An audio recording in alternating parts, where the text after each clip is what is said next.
Hello friend, welcome back to my channel. আজকে আমি একটি প্লাস্টিক বস্তার মধ্যে খুব সহজ পদ্ধতির একটি আসন তৈরি করে দেখাবো। প্রথমে প্লাস্টিক বস্তার দুই পাশে কিছুটা জায়গা খালি রেখে আমি ক্রস চিহ্ন তৈরি করব। দুই গড় নিয়ে দেখুন, আমি দুইটা করে গড় নিয়ে ক্রস চিহ্ন তোলা শুরু করলাম। ক্রস চিহ্নগুলো কোনোভাবেই সেলাই করতে হবে।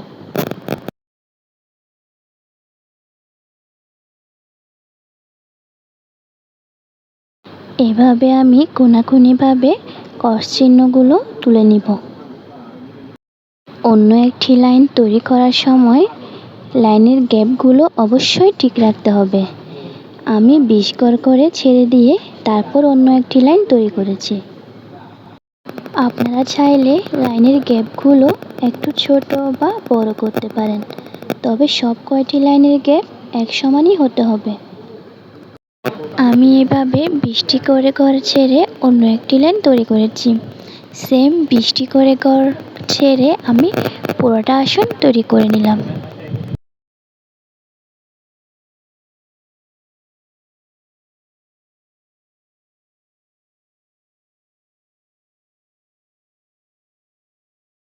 তারপর আমি মাঝের ঘরগুলো পূরণ করার জন্য একটি ঘর ছেড়ে দিব। তারপর একটি ঘর নিব। একটি ঘর নেওয়ার পর উপর নিচ একটি করে ঘর বাড়িয়ে 3টি ঘর নিব।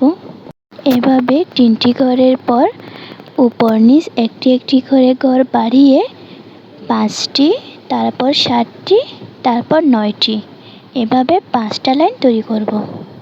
তারপর নিচের ঘর একটি করে বাড়াবো এবং উপরের ঘর এক ঘর করে কমাবো। এইভাবে আবার 5টি লাইন তৈরি করব।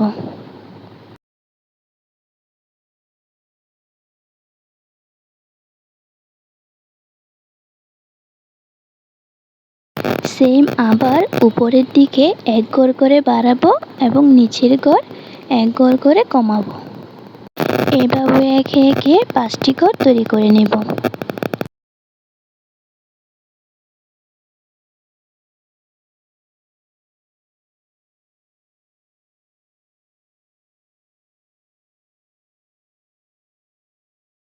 তারপর আবার উপরের ঘর এক ঘর করে নিচে নামাবো। এভাবে 5টি লাইন তৈরি করলেই হয়ে যাবে।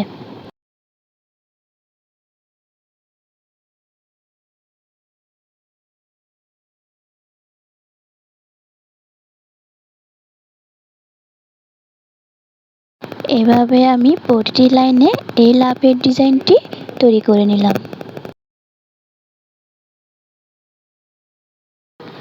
এভাবে প্রত্যেকটি ডিজাইন কমপ্লিট হওয়ার পর এই লাভের ডিজাইনের ঠিক মাঝখানে একটি স্টার তুলে নিলাম।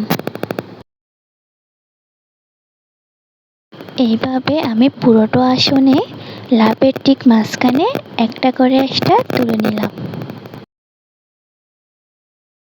এখন চারপাশে কাপড়ের বর্ডার দিয়ে দিলাম। দেখেন, কমপ্লিট হয়ে গেল।